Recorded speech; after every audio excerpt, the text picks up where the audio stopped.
Bonjour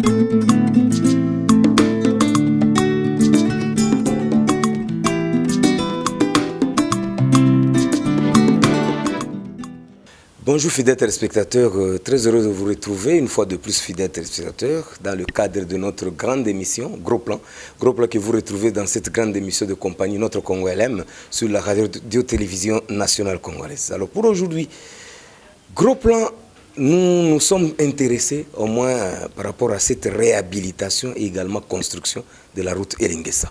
Ou pour le commun des mortels qui disent qu'il y a belle lurette que cette route n'a jamais été asphaltée. Pour ne pas dire que cette route n'a jamais peut-être existé. Parce que le nom, bien sûr, Elengessa, c'est connu. Mais par rapport à ce qui se passe aujourd'hui, ça a attiré plus d'un. C'est la raison pour laquelle nous sommes là, n'est-ce pas, pour chercher la véritable information. Parce que tout le monde en parle. Route Elengessa, à gauche, route Elengessa à droite. Nous nous sommes dit, la radio-télévision nationale congolaise, à travers sa caméra, n'est-ce pas, de notre Congo LM, pour qu'on parvienne au moins à faire le gros plan là-dessus. Alors, cette route est exécutée par une entreprise, n'est-ce pas, Adi Construct, est chapeautée par son administrateur, directeur gérant, j'ai cité M. Jean-Benoît Adimash. C'est bien lui qui va parler à notre micro aujourd'hui, il va tenter un peu de nous expliquer, faire la présentation de cette route. En ce qui concerne le budget, puisque là-dessus tout le monde est en train d'en parler, surtout que vous savez que le maître n'est-ce pas, de l'ouvrage, c'est le gouvernement provincial, chapeauté par le gouverneur, n'est-ce pas, Gentini Ngobila Mbaka.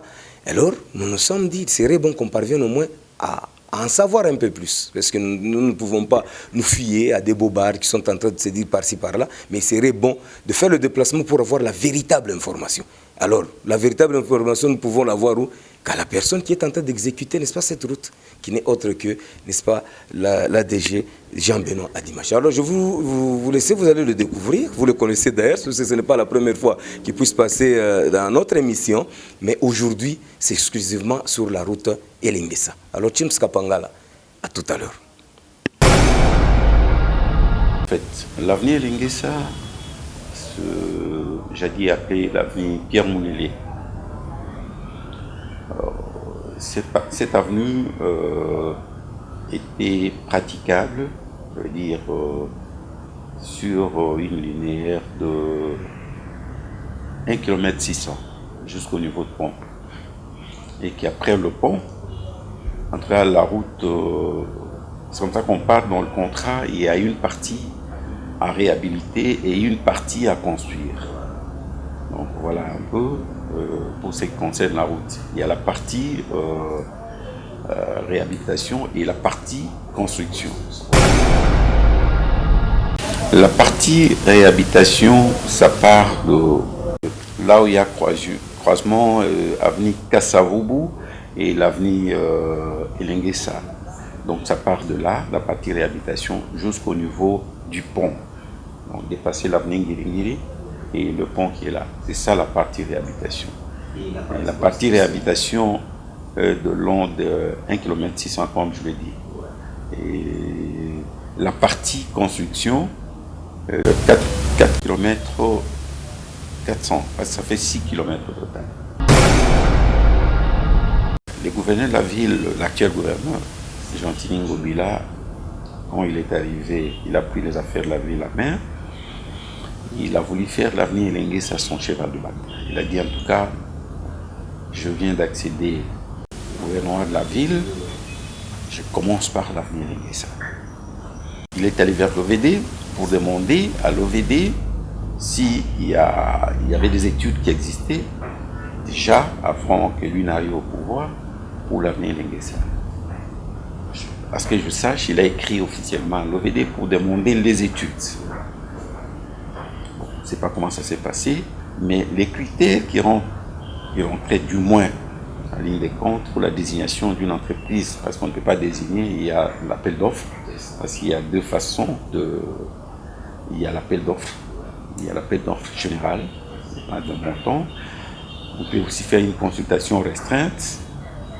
Et puis, la ville s'est basée, compte tenu de l'urgence, de voir les capacités techniques, les capacités financières de l'entreprise pour essayer d'aller vite. Alors, on a consulté les entreprises, tout ça. On devait savoir qui a la capacité technique de commencer ces travaux, également la capacité financière. À ce qui concerne moi, oui, on m'a posé la question, ils sont venus, ils ont visité le parc matériel que j'ai, et puis j'étais convaincu, ça ne s'arrêtait pas. Ils ont demandé si j'avais la capacité financière de commencer ces travaux. Parce qu'en passage, je dois vous rappeler que ces travaux, on les a commencés après financement. C'est comme ça qu'on a mis la procédure en marche.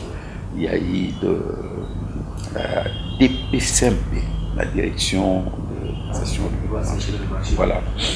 Il y a eu tous les documents qu'on a demandé parce que c'est une émission, je ne vais pas vous relater. Et voilà. Il y a eu un anneau jusqu'à aboutir à un contrat. Le contrat, vous l'avez là-bas. Il y a eu un contrat signé avec le gouvernement provincial.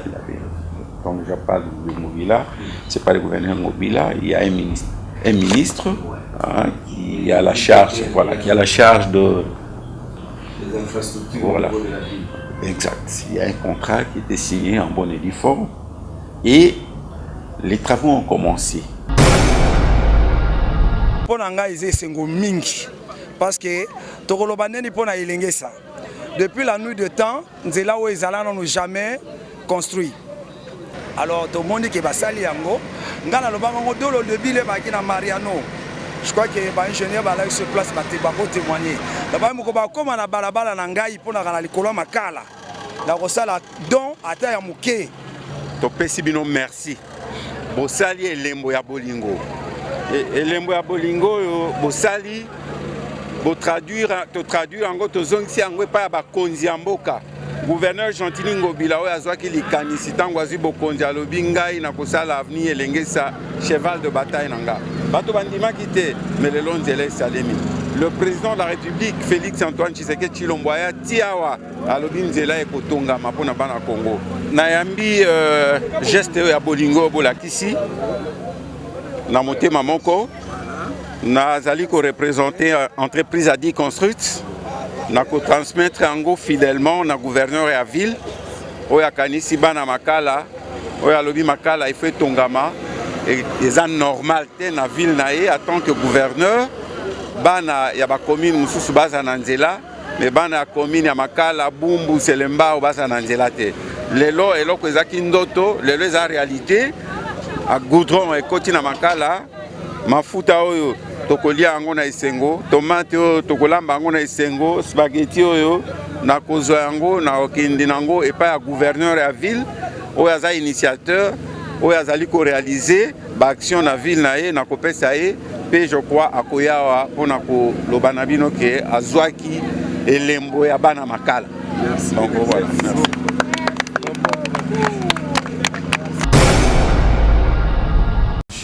Je voudrais vous dire que cette route de long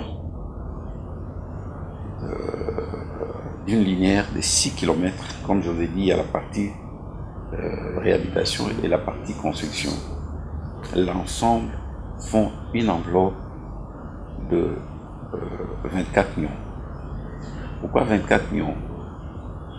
C'est pas une route comme une route... 7 millions de dollars. Oui, comme une route ordinaire.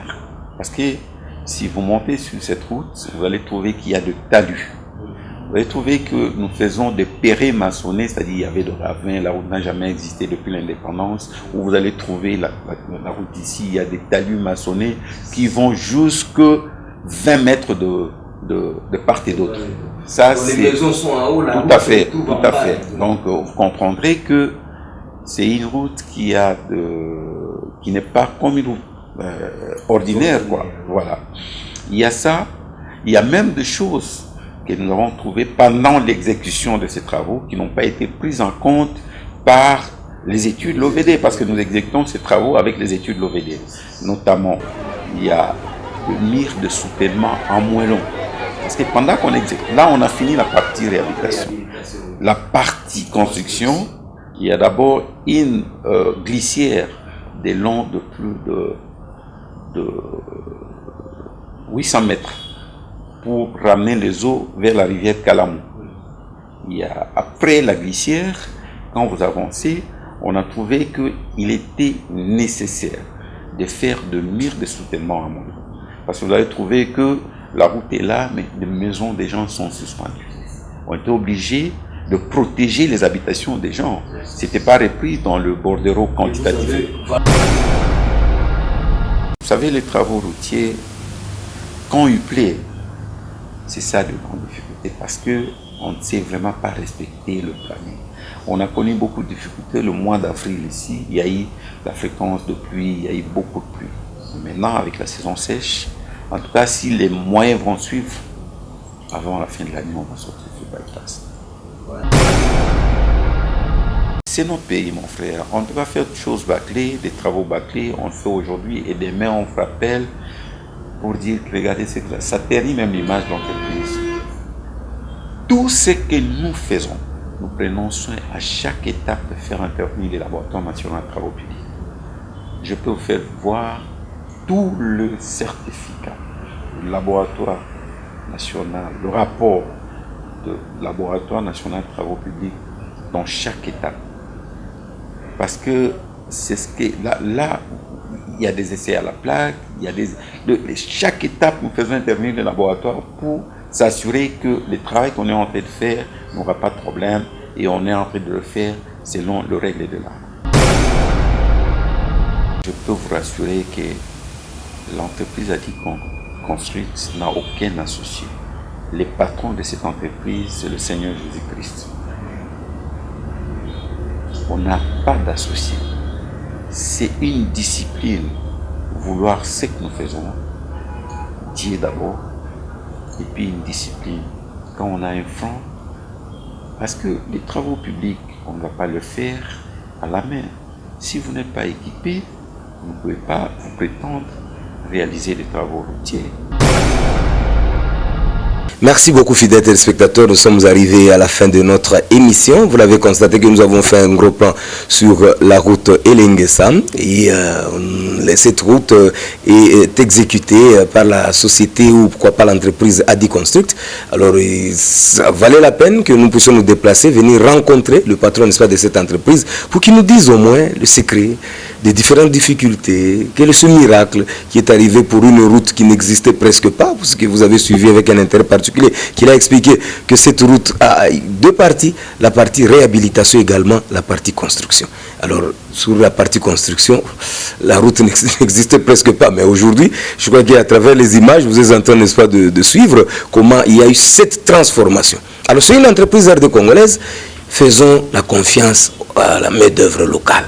Il ne faut pas chercher, vous attendez, si vous verrez un homme blanc, un chinois, vous applaudissez. Quand c'est un Congolais, votre frère, vous êtes sceptique, vous êtes en train de, vous êtes prêt, au lieu de l'encourager, ce sont des critiques. Oh, il y a des détournements, ceci, c'est la patati patata. Je crois que ce mot-là, détournement, est en français. C'est-à-dire que ça a commencé par les blancs eux-mêmes. Alors nous, les Congolais, nous faisons quand même, comme nous avons l'amour de notre pays. Parce qu'il n'y a que nous qui devons faire un effort pour construire ce pays. Il ne faut pas attendre que les autres doivent venir d'ailleurs pour le faire. Ceci dit, nous n'avons pas fait ça au hasard, mais plutôt c'est une façon pour vous de dire que le Congolais est capable de faire des exploits. Alors lui-même l'a dit, puisque quand nous lui avons posé la question, qui est derrière lui, qui est derrière Adi Construct, il dit c'est le Seigneur Jésus-Christ. Nous disons Amen, puisque nous sommes des chrétiens, nous disons, nous savons qu'avec Jésus, nous ferons des exploits et nous écraserons nos ennemis. Ceci dit, je vous laisse en bonne compagnie du programme de la radio-télévision nationale congolaise, la chaîne des grands événements. Au revoir, James Kapangala.